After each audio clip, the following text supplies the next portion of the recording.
Hey everyone, I hope everyone's been doing good so far and had a great weekend. So guys, remember, if you are new to my channel, please don't forget to like, share, and subscribe. And let me know at the end of my video what you guys think down below in the comment section. And if there's anything you want me to do a video in particular, just let me know and I'll try to accommodate you as soon as I can. So in today's video, I want to talk a little bit about the Vise, okay? The reason why I want to talk about it is since guns are being sold at a massive rate today, a lot of people are buying them for the first time. Not just the handguns, but also the rifles. And one thing is this, once you start getting into shooting rifles, the whole thing is you don't want to have a rifle, put it on your shoulder, you shoot it, put it away, and not learn nothing else. Eventually, you're going to get curious and you're going to want to learn how to work on your own gun. And for doing that, I want to actually recommend to everyone to make sure you buy a Vise. Now I'm gonna take my Vise and I'm gonna show it to you, and I want to break down the little things that I look for in a Vise and what type of equipment or accessory I also recommend you have for your own Vise. So let's go ahead and let's get started so you guys can check it out and see why I choose and why I like to recommend things out of my own personal experience. So you can note right here is the Vise. Now for this video, we're gonna call this a bench Vise because obviously it's mounted on my reloading bench. So a little bit of information for you guys about the Vise itself. A gunsmith will have to work on specific firearms and firearms parts that need to be held tight. So therefore, we always want to go ahead and have at least a Vise for us to work with. Now, if you guys are new to the firearm industry, I'll do another video on how to set up an actual reloading bench or a working table for you. But I highly recommend you guys go ahead and get your own Vise to go ahead and do any work you need to in your own home.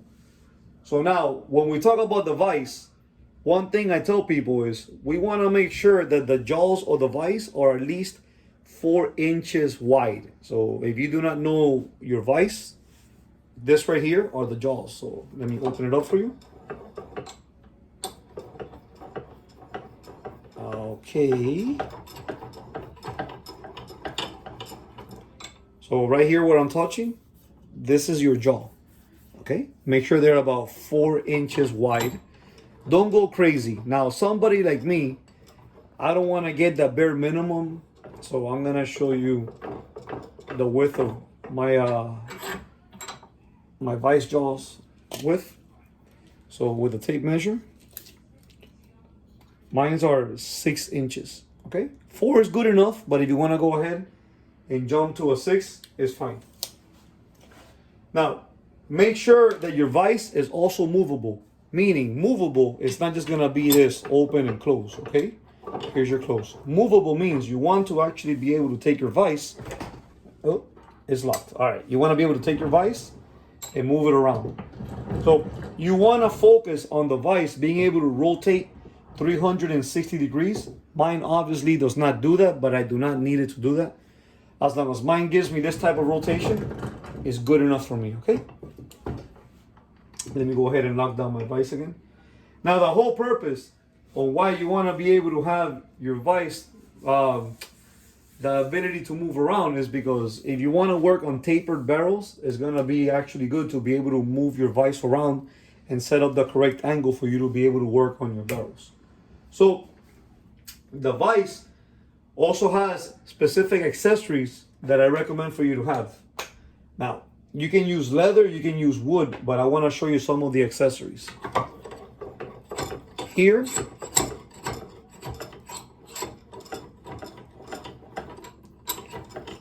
are your jaws. Now, the inside of the jaws are really rough. So if you take a firearm, put it in here, and close it up, more than likely you are going to scratch off the bluing on the firearms. So there's a couple of ways to move around. If you're cheap and you don't like spending money, I don't recommend this at all. But you take a couple of layers of electrical tape, put it right here, you should be fine. My least recommended one is right here, electrical tape. Try to avoid being so cheap to where you want to go this route.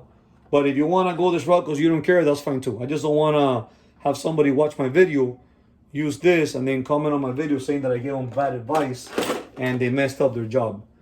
What I recommend on my vise are these right here. So it's rubber and you have magnets on the back. So the way these work is you go like this, look, put it in.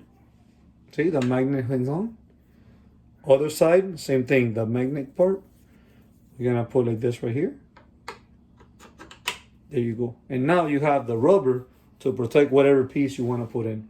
Now, if you do not want to spend the money like this, and you have wood laying around your house, go ahead and get yourself some wood. Get yourself a nice big piece of square. I didn't cut these with a specific measurement. I only used a pen, and with my eyeball, I just drew the lines, deciding on what might be good enough, and I made my cuts. And like this, what you can do is you open up the vise, you put one piece of wood here, you put the other piece in, and whatever you want to hold down with the pressure, you're going to put it in between, and you go ahead and start closing up the vise. Now for mine, I don't use that because I actually have these right here.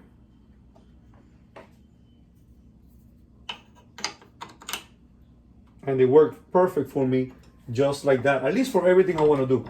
Guys, when you pick out your vise and you set it up on your bench, very important that you do get the chance.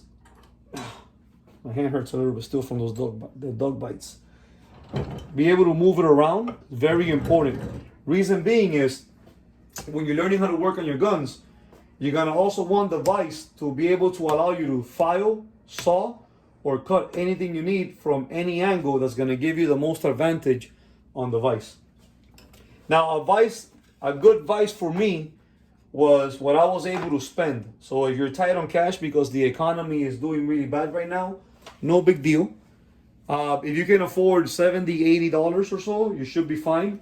My vise is from Craftsman. I bought it at Sears, and it actually ended up being a good vise. I have used it whenever I needed it. It hasn't given me any issues, and I never really compared it to any other vices because I've been so happy with my personal vise that I didn't feel the need to have to buy multiple vices and start comparing them. They all do the same. They hold something tight, and then they open up so you can take it out. Guys, adjust the camera. There you go. So this is gonna be it for this video. Please take the time to like, share, subscribe, leave a comment. Go ahead and let me know what you think about the video, and if there's anything in particular you'd like to see in the future, go ahead and let me know as well, and I'm gonna promise I'll try to accommodate you on it. Have a good evening and keep yourself safe out there.